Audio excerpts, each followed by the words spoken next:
otevření popkulturního muzea v Jilemnici, což je, pojďme si to přiznat, ta nejsvětovější věc, co se v Jilemnici stala. Co tady nainstalovali první semafory. Já jsem Draky, budu moderovat a tlumočit tuhle besedu se Stanem Janevským a hnedka na začátek se radši zeptám. Rozumí tady všichni česky? Kdo nerozumí česky, ať se přihlásí. Anyone who doesn't understand Czech, can they put their hands up, please? Perfect. Perfektní. A naopak, druhá otázka. Is there anyone who doesn't understand English? Je tu někdo, kdo nerozumí anglicky? Takže by byl rád, aby se aspoň nějakým způsobem tlumočilo to, co si tady budeme říkat. Ne, opravdu se nestýďte, zvedněte ruce nahoru, já tomu totiž to přizpůsobím to, jak moc stručně to budu překládat. Jo. Jestliže je vás tady prostě 99%, co rozumí, tak to vezmu hodně stručně, ale klidně zvedněte ruce nahoru, kdo bude rád, když uslyší nějaký tlumočení. Nestýďte se, jo. Já teda trošku to krátím, aby jsme tady nezůstali do zítřka, abyste měli taky čas se třeba vyfotit a nechat se podepsat věci a podobně. A ještě poslední otázka. Prosím vás, je tady někdo, kolik lidí tady má rádo Harryho Pottera? Někdo se nehlásí. Případně možná jste to omylem a na autobuse čeká jinde. Zvaní, já si myslím, že tady dneska všichni krásně užijeme. Mám tady pár organizačních poznámek. Ta beseda bude trvat zhruba hodinu a trpasličí fous. Podle toho, jak moc aktivně se budete ptát. Nejdřív na začátek položím pár úvodních otázek já a pak máte možnost se buď to statečně postavit, až budete vyzváni, a zeptat se na mikrofon sami, jste na nějakou otázku, a nebo můžete napsat svoji otázku na papír.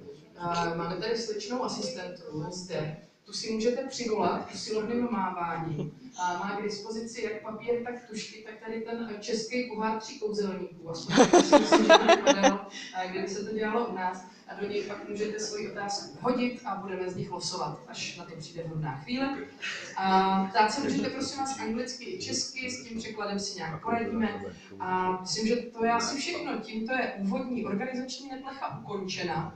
A můžeme se vrhnout na hlavní program. Prosím, srdečně přivítejte šampiona nejen poháru 3 kouzelníků, ale taky mnoha fanouškovských srdcí. Please welcome the Trivisor champion of many hearts of the fandom, Stanislav Janevski.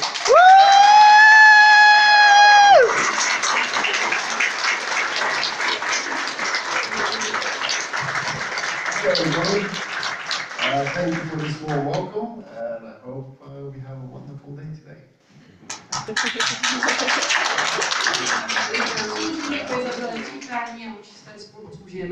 Before we start, we have one more little business to deal with, because there's actually the mayor of this town. Wow, big guy.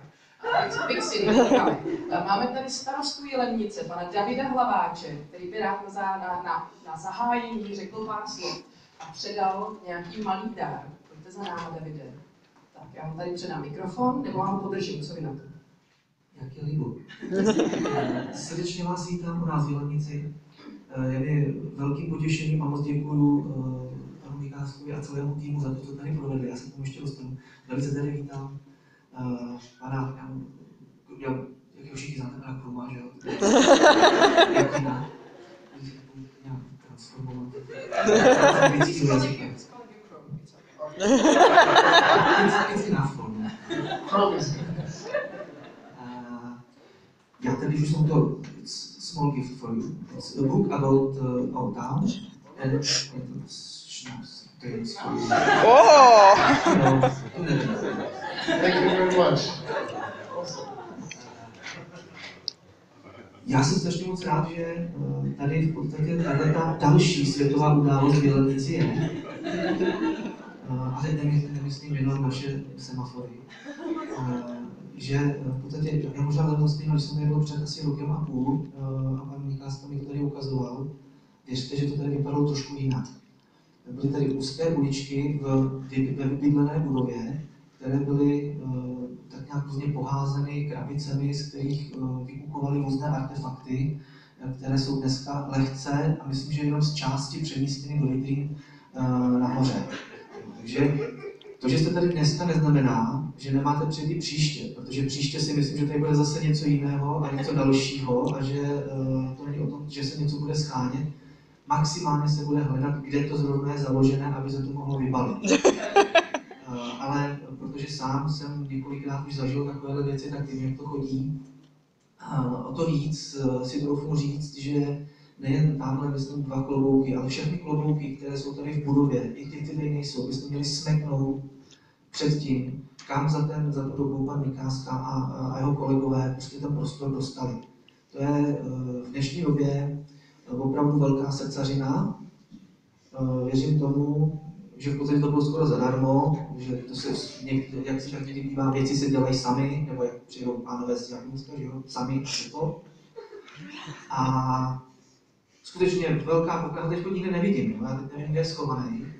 Velká poklona, klobouk neschodím, ho nemám, ale velká poklona před panem Mikáskou i před kolegy, kteří se tady o vás dneska starají a zřejmě se budou starat i do budoucna, protože jestli jste to někdy zažili, nebo když jste to nezažili, tohle je velká přeměna a já věřím, že i pro město Jilemnice, že se tím stáváme světovější, to bezesporu,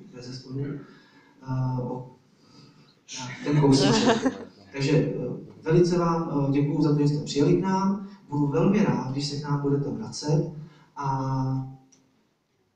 teď už... Já bych si ještě dovolila, aspoň na chvilku, Pepu Mikasku sem za náma vyhnat. Pepo, ukaž se nám, že myslím si, že tohle se zaslouží velikánský potlesk.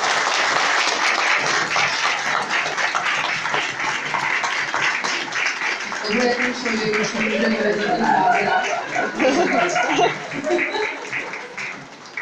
Tohle to je big guy. Tak chceš něco říct, nebo seš tak? Já zatahuju bříchu, já nemůžu. Nazvaný pánové, já vám moc krát děkuju za to, že jste oba dva přišli, za to, že jste společnými silami tady umožnili to, že tady vůbec dneska můžeme být. A užijte si to tady s námi. Já teda pár slov mám, protože už jsem tamhle na svého kamaráda Jirku zapomněl v brožuře, dost mě to bylo vyčítáno. Tak bych teďka chtěl ještě poděkovat vlastně tady Jirkovi. Nebudu ho nutit, abych nám šel, nebo, protože bez něj bych to fakt neposunul opravdu denně a nechtějte vůbec vědět, s čím přijde. Perfektně, tak myslím, že potlesk pro Jirku.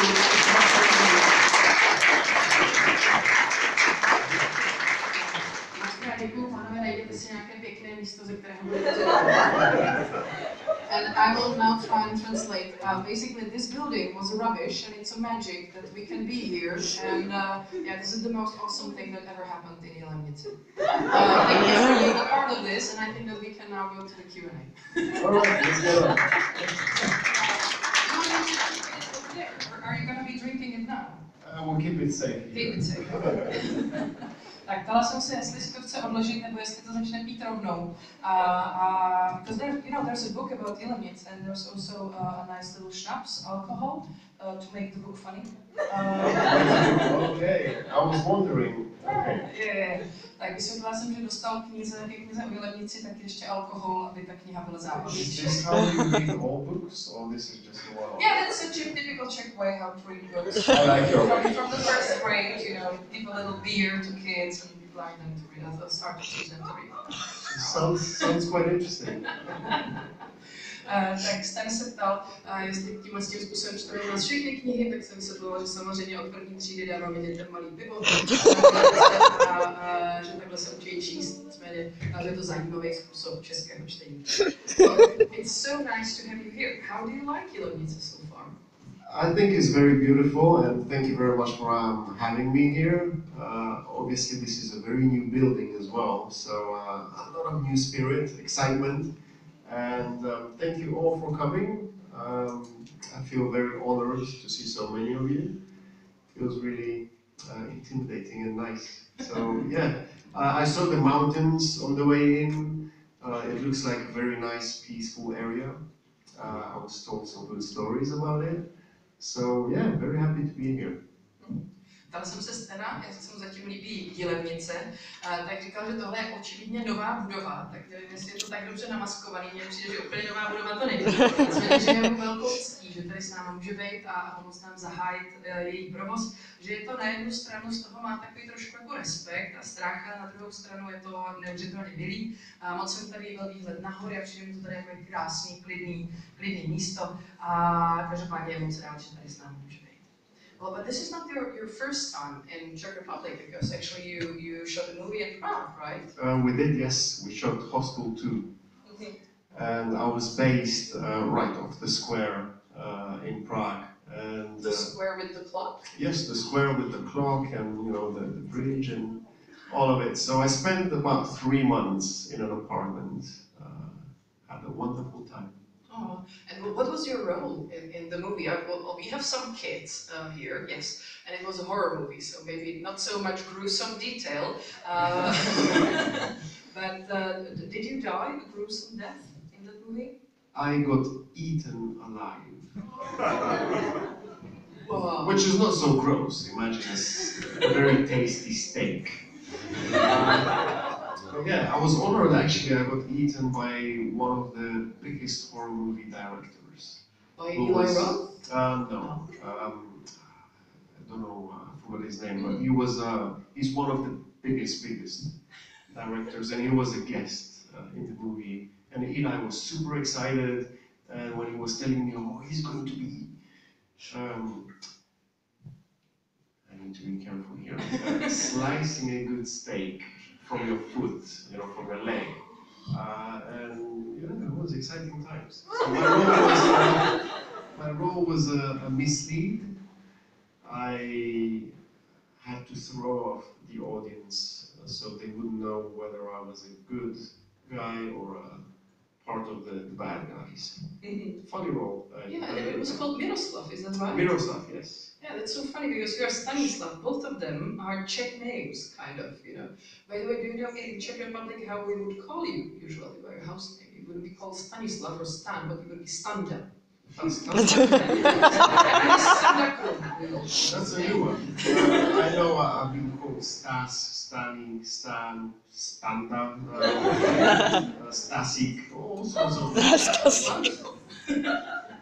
Tak, pokusím se shrnout. Ptala jsem se Stena o Standy. Že tohle není poprvé, co je v České republice, že natáčel v Praze horor hostel, tak se s náma podělil o to, že bydlel kousíček od Staromáku, prohlídci Prahu, bydlel kousíček od mostu, kousíček od Staroměstského orloje, krásný 3 měsíce si tam užil. A ptala jsem se ho na to, jaká byla jeho role v tom filmu, jestli přežil, nebo jestli naopak zemřel nějakou hrůzostrašnou smrtí. A ano, byl tak trošku sněden zaživa.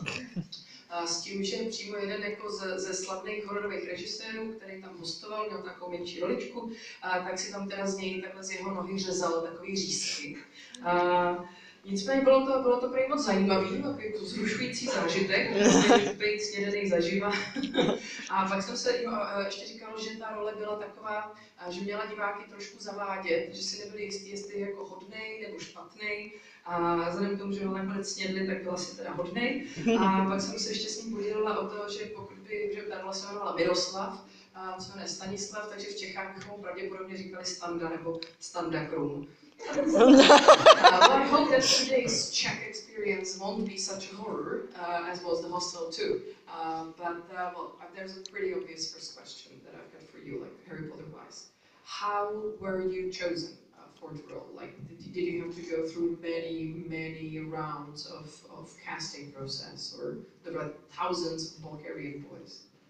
I was born to be Viktora Kruma.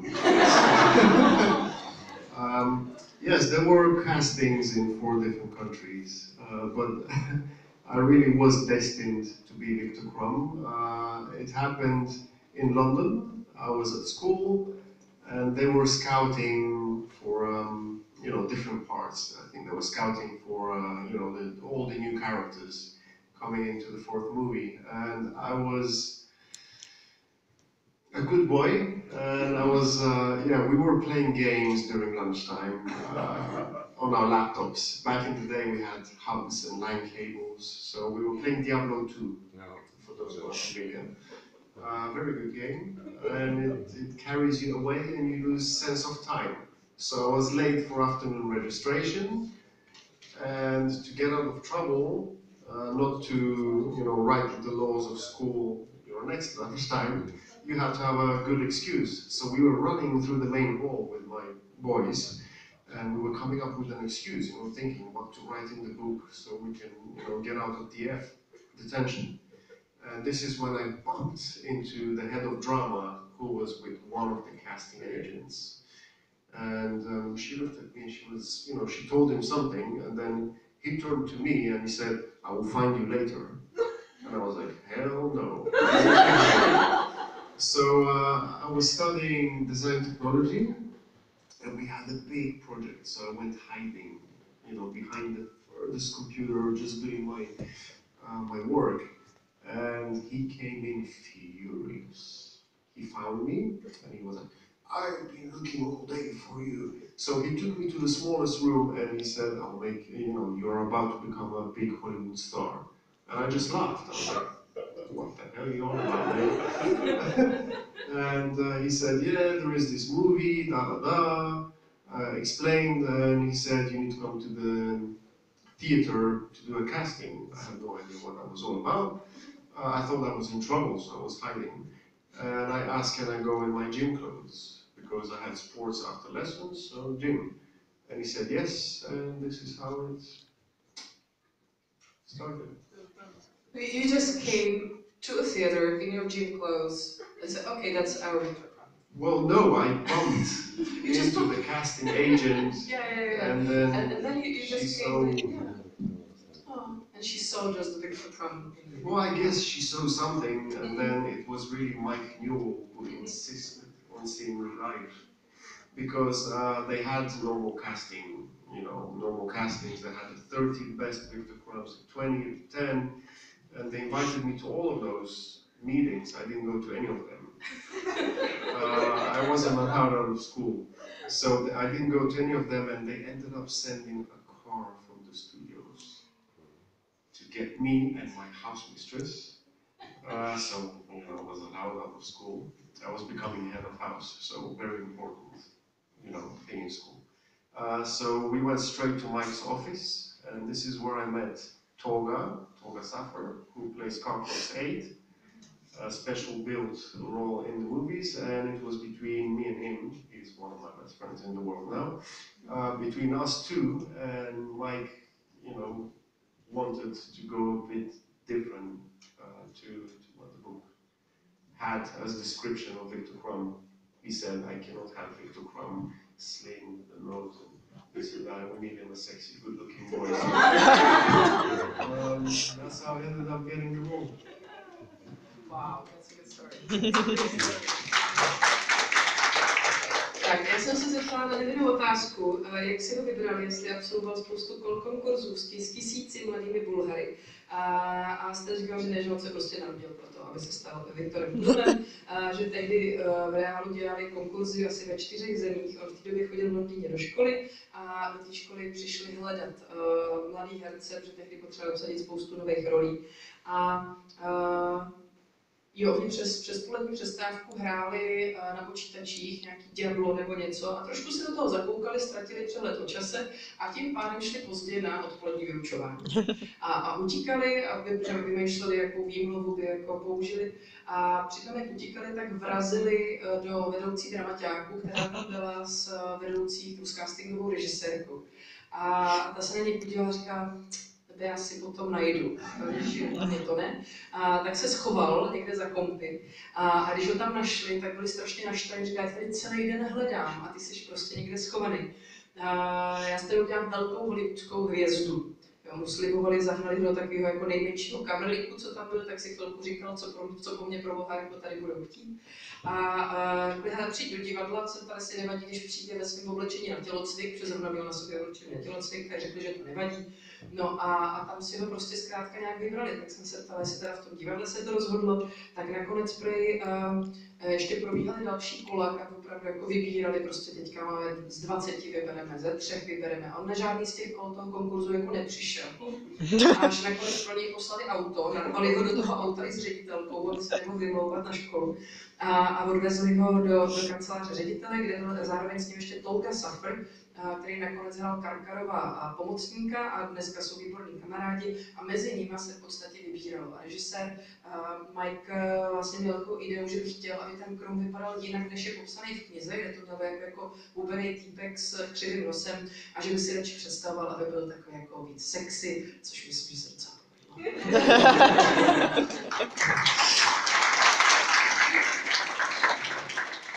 Did you have any idea what you were getting into when you Absolutely not. I don't think any of us really did. At the time of the casting of the fourth movie, you know, we forget now, but you know, at the time we only had 2 movies out. The first 2, the third one was being made. So no one, even you know, from the production, you know, no one knew how huge this was going to get. And I had no idea at all whatsoever. But a funny fact is that Harry Melling, who plays Dudley, is from the same school that I was in. So, you know, our school was very honored to have 2 Harry Potter people. Oh, I think in the end, every school in the UK had at least one person, you know, in the Well, Harry in the Potter end, universe. yes, but yeah, it was very interesting. So no, I had no idea, and it only struck me that it's becoming very big when we were doing 600 to 800 interviews per day. Obviously, conference type of interviews, but a lot of interviews worldwide, and media people were flying in from all over the place, you know, from Japan, from Europe, from everywhere, to speak to us and see us. And we were kept as secret, obviously, you know, the new characters for a very long time. So once we started doing those interviews, I was like, wow, you know, all over internet, people were very excited. Unfortunately, we did not have social media back then to, you know, even make it bigger. But yeah, it was interesting times. Yeah, but you know what, maybe that's a good thing, because otherwise, you know, We got to live you would, the yeah, real yeah, thing, that's yeah. one thing, and on the other hand, you would learn from the internet why exactly you are the bad choice, even before they've seen a first second of the movie. Which can be difficult for young actors and kids. Exactly. So yeah, it was good. A ptala jsem se Stana, jestli měl tušení, do čeho se řítí, když tu roli jako bral. A jak obrovská věc, jaký hit Harry Potter je, dal, že vůbec neměl tušení, protože v té době, když natáčeli, když se vybírali, tak byly venku jenom 2 filmy, 3. se zrovna natáčel a ani ta produkce se ještě neuměla úplně představit, jakých rozměrů ta jejich popularita dosáhne. Co je zajímavá věc je, že Harry Melling, který hrál Dudleyho, tak chodil do stejné školy. Takže v tomhle ta jejich škola měla takovou velkou jako čest, že byly dva kluci od nich byli Harry Potterovi, tam jsem to komentovala, že myslím, že ke konci Harryho Pottera už neexistovala škola ve Velké Británii, kde by aspoň jeden žák nehrál v Harry Potterovi, vzhledem k tomu, kolik dětí v tom celkově se objevilo. A on říkal, že mu to došlo až v tu chvíli, když začali dělat rozhovory a byly prostě 600-800 žádostí o rozhovory denně a lidi letěli z Japonska, z Evropy, aby si s nimi mohli natočit rozhovor, že byli všichni hrozně zvědaví na ty nový herce. A mě samozřejmě nějakým způsobem tajili, takže v tu chvíli pochopil, jak teda velký to je. A akorát říkal, že je škoda, že tehdy nebyly sociální média, aby v tu chvíli, že mohl nějakým způsobem začít s těma fanouškama a publikem pracovat. Což jsem říká, že na druhou stranu možná může být rád, že by se jinak býval dozvěděl, proč je úplně špatný Harry Krum. Viktor Krum, dřív než by lidi viděli jedinou sekundu z toho filmu. Říkal, že jo, že to je dneska samozřejmě pro mladé hvězdy a poměrně hodně těžký. Well, Harry Potter was your acting debut. You know, you've never acted before. That must have been a little bit strange. On a professional. As a professional, yeah. In life, you act all the time. But how nervous were you on your first day? Well, I was still trying to find out where I was. So I was nervous, and the first scene that we did was in the maze, when Harry runs through Victor and Cedric. And, you know, we have this little fight. So everyone, you know, Robert and myself, we were very new and thrown into this. You know, the maze was built physically there, and it was very misty and dark, and you know, on action we were like, what are we supposed to do now? And I remember Mike coming in, and you know, he just said, yo boys, you know, you just play with this, have fun, enjoy. And he started rolling on the floor, on the ground, getting himself dirty with us and throwing us at edges, and he said, enjoy this is like a playground. So all the nervousness all of a sudden just poof, went away, and you know, ever since it felt very comfortable, you know, having a director that knew how to bring out the ease of acting, you know. He said we have natural talent, which is something that he was looking for. It became very easy, but I remember the first day everyone was stressing, like, you know, costumes, and I didn't even know what a stunt double was. I had some scenes where my stunt double was meant to be used, and I insisted on doing my own stunts because I thought that he will be seen on the screen. I said, no, I won't do big scenes, so let me smash my head 25 times on the ground. And yeah, went did that, and then they explained, you know, they're like, Stan, you don't need to do this. I'm like, no, I want to be seen, you know, I'm tough, I can do this. And they're like, no, your stunt double is doing all the dangerous things, but you will be the face that will be seen. And I was like, ah. So, yeah. Smart. Jelikož Harry Potter byl jeho profesionální herecký debut, možná říkal, že předtím v běžném životě každý někdy jako trošku hraje. Ale tady teda poprvé hrál za peníze. A ta jsem se jak moc byl nervózní ten první den toho natáčení, když začal teda poprvé takhle hrát. A on říkal se vlastně furt jako snažil přijít na to, kde se to vlastně jako ocitlo a co tam má dělat. A hnedka první den točili scény v tom bludišti, jestli si pamatujete, ten poslední úkol. A kde měl proběhnout mezi Harrym a Cedricem a tak jako je rozrazit.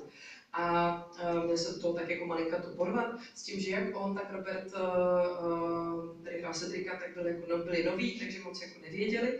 A to bludiště opravdu jako fyzicky postavili, že opravdu měli udělané všechny ty keře a tak. A bylo takový jako temný a všude se válila ta mlha, takže to bylo takový trošku děsivý. A když režisér zařval akce, tak na sebe koukali jako, co teď, co přesně máme dělat. A režisér mezi ně naběh, říkal, prosím vás, nejste kluci, tak si to užijte, prostě máte tady skvělý hřiště, tak se do toho puste. A začal se s nima válet na zemi, ušpinili se všichni jako krasota. A házeli do keřů a tak, což teda ten označuje za skvělou režijní metodu, nikoli za šikanu dětských herců. A nicméně díky tomu je vlastně dokázal uvolnit, že od té chvíle na tom place prostě se cítili uvolněně a dokázali vymýšlet a pracovat s nějakým svým přirozeným talentem, což je to, co ten režisér říkal a že vlastně hledal. Takže ačkoliv ten první den byl takový jako stresující, řešili se kostýmy, všechno, že to třeba ten nevěděl, co je to kaskadér. Takže když na něm najednou přišli, že ho má nahradit někdo jiný v nějaké scéně, on říkal, ne, já to chci udělat sám, tam pak bude vidět ten druhý typek a ne já. Takže ne, já tady dobrovolně 25krát majznu hlavu o podlahu, ale prostě budu u toho vidět. A pak mu teda vysvětlili, že ten kaskadér je tam od toho, aby ty nebezpečné věci dělal za něj, ale ten obličej, co bude vždycky vidět, bude ten jako Stanův. Takže v pohodě, ale tvářil se, že ne, že je hrozný drsňák, že to celý zvládne sám, až pak teda pochopil. By the way, talking about stunts, did you end up doing any of your stunts? Because there was quite a lot of things, like most of them, yes. Really, like even the underwater stuff. Underwater jumping. There was a scene where I actually jumped from the ship. You know, in the book when Kruma is training by the lake, this was filmed, and I had to train with the Olympics coach, diving coach of Great Britain, for 2 weeks, I think, diving from the 10-meter place. And then the ship was actually, you know, 3 times the size. And yeah, I did my own stunts, but you know, in all projects, I like doing them. This is like a skill you gain, and then you can put it in the CV, like diving, horse riding, you know, racing, and I enjoy it. You know, a bit of danger, a bit of adrenaline. So yeah, most of my stunts I was doing myself. Some of them I regretted. So. ptala jsem se Stena, jestli teda ty kaskadérské kousky si nakonec dělal sám, nebo je teda nechal tomu kaskadérovi. Tak říkal, že většinou ano, včetně toho, že se musel naučit skákat do vody z velké výšky, že měl na to trenéra britské reprezentace ve skocích do vody, který ho učil skákat z 10 metrů. Ve finále ta loď, ze který měl skočit, byla 3krát tak velká, což je scéna z knihy, a nakonec to vystřihli. Jo, nicméně, že ho ty kaskádérské kousky hrozně baví, protože u toho získává různý trénink a školení, a to si pak může napsat do CVčka, že skákat do vody, jezdit na koni, řídit auto a závodit s ním, a navíc ho docela baví ten adrenalin kolem toho. A že teda ano, většinou si dělá všechny kaskádérské kousky sám a pak toho většinou lituje. Can you tell us how a regular day on set look like? Because I guess none of us were at a set like Harry Potter was. So how would a regular day look like? The thing is, there is no regular day. Every day is very different. You can be on set from morning till the evening, or they can bring you in at, say, 5 o'clock in the morning, put you in costume and makeup, and then you wait until the day is over and they say, oh, you know, we decided to shift your scene to some other day.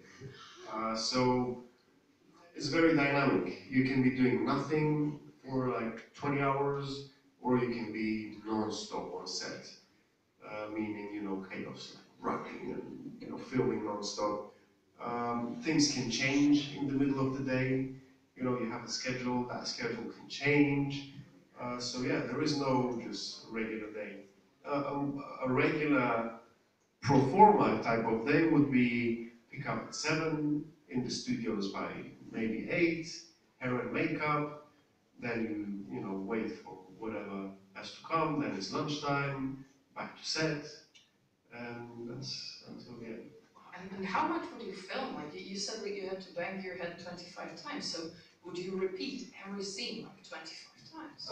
Not every scene. This particular scene with me banging the head was, you know, when Cedric zaps Krum and then he flies back. I had to fall, you know, they pull me with a harness and a rope, and I had to hit my head in a specific place so the camera can catch it. And then the problem was, you know, I remember my wand needed to end up by my left shoulder. So Cedric would need to come and kick the wand from my hand. And every time he would kick, something would happen. For example, you know, bits of the flooring would go in my face. Need to redo it.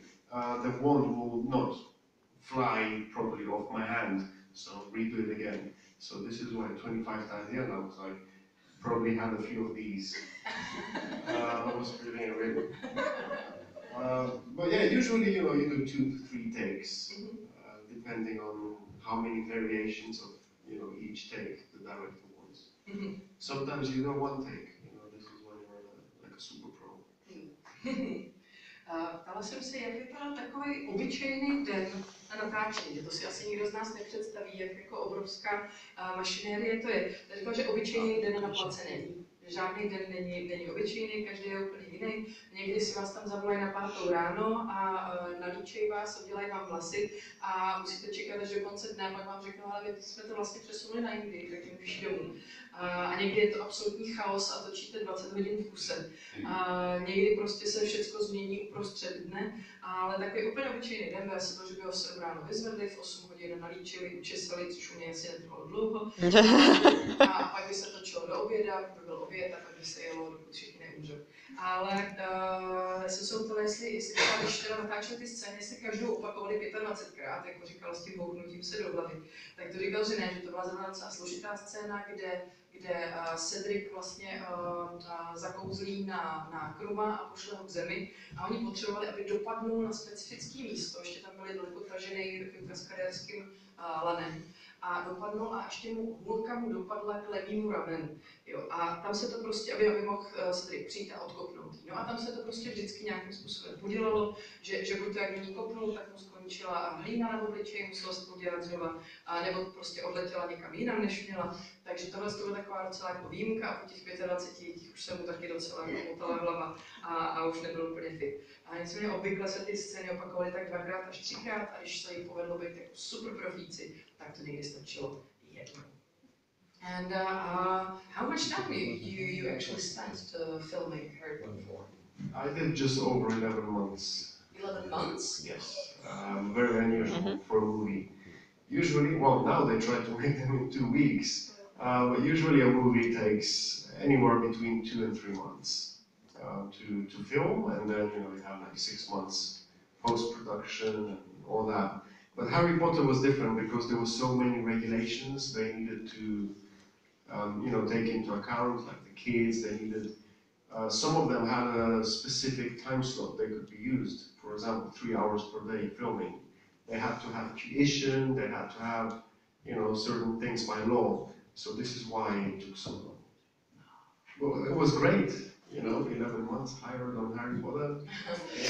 And did you have to go to school as well? Because a lot of kids were attending school on the set. Yes, a lot of them had to, but I managed to escape that, that thing. I was, the younger ones, they needed tuition. I was in my final year, so I didn't. I had the option, but I handle this. Ptala jsem se, jak vlastně dlouho trvalo to jeho natáčení Harryho Pottera 4 a říkal, že 11 měsíců ve finále. Což mě malinko zarazilo, říkal, že ano, to je docela neobvyklý, obvykle ty filmy jsou natočeny tak během 2 až 3 měsíců. Dneska už se snaží natočit teda za 2 týdny. Nicméně vzhledem k tomu, kolik tam bylo vždycky herců, tak kolem toho je prostě spousta zákonů a regulací. Někteří třeba mohli točit jenom 3 hodiny denně, ty nejmladší a podobně. Museli tam chodit do školy, měli přímo jako na place, měli školu a s touto museli nějakým způsobem zvládat dohromady. A ptala jsem se, jestli teda taky musel chodit do školy a on říkal, že ne, že tomu jako unikl, že mu to sice nabízeli a on byl v tu dobu v posledním roce a střední školy a řekl, v pohodě, já si to pořeším.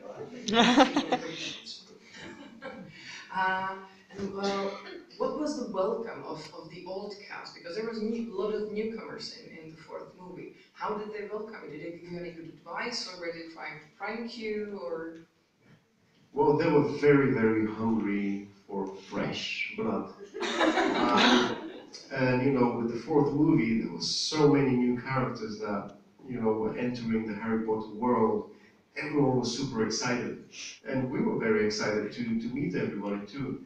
And we had an introductory period before filming. I think it was like 2 weeks, where they would bring the cast together and we would play different, obviously controlled by psychiatrists and special people, so we could bond. So we had a lot of fun before going into the serious business. But very welcoming. I thought, it would be like going to a new school where, you're the new guy. Never felt that way. I was, at home right from the start, and it was great fun. And pranking was something that was going on from day one until the very end, and still goes on. So yeah, a lot of fun. And did anyone give you any good advice on acting? Yes, advice. Obviously, you have super big names from the industry. Brendan Gleeson, Miranda Richardson, all of them. And I remember one day the entrance to the maze. That maze seems to be haunting me. The entrance to the maze, and we had 4 cameras, and I was, sitting there in a corner thinking which camera is my camera. And then Pedro came along and Karkaroff, and he's like, oh, my boy.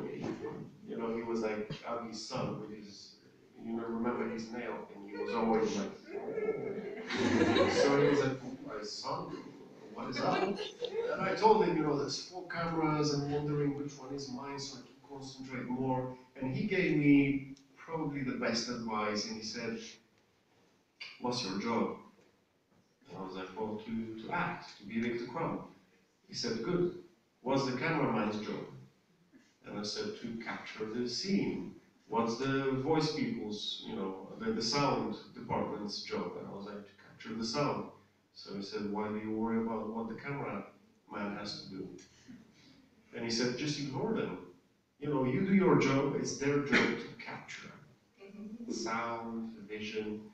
And I was like, makes sense?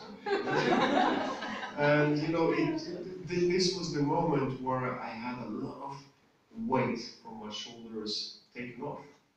Because you literally just worry about your performance. You don't worry about where the cameras are, if the microphone is stuck good, if not. And it takes a lot of pressure off you as an actor. But by the way, picture is sort of the only Czech print in the Harry Potter universe. Because I don't know if you know this, but he's actually fluent in Czech. Yep. And he's kind of famous in Czech Republic for playing various different mafia guys, or ghosts of those. But yeah, so he's the Czech Viktora Kruma, in the Harry Potter universe. Tak ptala jsem se, když se přidali teda k Harry Potterovi, tak jestli si z nich dělali srandu, ty, co tam hráli už předtím, jak to vlastně bylo, jak přijali nováčky. A říkal, že všichni po těch 3 filmech už jako toužili po nový krvi, že konečně přišlo nový maso a budeme si moc užít. Měli předtím 2 týdny takový seznamovák, kde měli různý psychologické hry a tak, které jim pomáhali, aby se líp zkamarádili, aby jim to spolu líp fungovalo. Nicméně všichni je přijímali a byli takový jako fajn. Nejdřív si myslel, že to jako když nastoupíte do nové školy, ale vůbec se tak necítila v podstatě hnedka od začátku, mu to tam připadalo, jako kdyby byl doma. Nicméně to, že si ze sebe dělali srandu a vymýšleli na sebe různý forky, tak to se samozřejmě dělo úplně od začátku a vlastně to nikdy nepřestalo až do dneška. Ptal jsem se, jestli mu někdo dal třeba nějakou dobrou radu. A říkal, že samozřejmě tam byla spousta velkých jmen, jako Miranda Richardson nebo Brendan Gleeson, ale že hodně dobrou radu dostal od Peči Bělaka, kterýho můžete znát z rolí různých mafiánů i v českých filmech, třeba v Duchově a podobně. A byla to scéna u vstupu do toho bludiště, což teda říkal Stan, že taková jako věc, která se mu pořád nějak vrací, to bludiště. Takže tam byly 4 kamery a on se snažil přijít na to, která bude ta jeho, která má jako snímat, aby na to teda mohl jako nejlíp hrát. A Peja za ním přišel, jak měl takový ten dlouhý nehet, tak vždycky dělal jako Stane, synáčku můj, co tě tady jako vymýšlíš? A on říkal, že teda se snaží přijít na to, která je jeho kamera. A on říkal, no poslouchej, co je tady tvoje práce? Stan říkal, jako hrát. A co je práce kameramana? Jako co nejlíp to natočit. A co je práce lidí, co dělají zvuk? No dělat jako co nejlepší zvuk. On říkal, tak co se staráš o její práci? Dělej dobře tu svoji a na ničem jiným tím nemusí záležet. A říkal, že vlastně tím se mu jako strašně ulevilo, že tam tyhle věci úplně přestal myslet. Řekl si jasně, to dává naprostý smysl a tyhle technické věci přestal úplně řešit. Okay, so these are all the questions from me from the beginning. We have like 10 minutes left. No. Tak máme tady někoho, kdo by se chtěl zeptat přímo sám osobně na nějakou otázku. Nemáme zatím žádný. Bezva. Tak poprosím, budeme tady trošku přebíhat.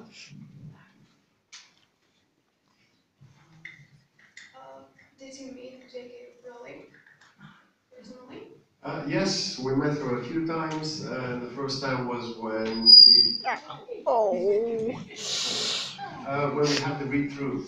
This is when you have the whole entire cast of the movie reading the script with the director, and she came along, so yeah, we met.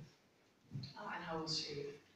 She was really sweet, she's really, really nice, and very excited to have us all on board and, make the 4th movie.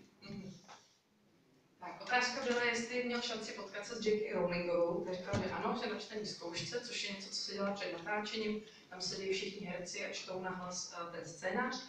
A říkal, že byla moc milá, taková jako až sladká a že byla nadšená ze všech těch nových postav, který tam měla. Další máme někoho?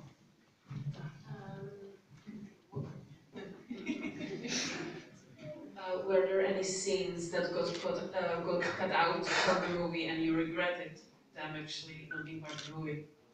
Yes, definitely.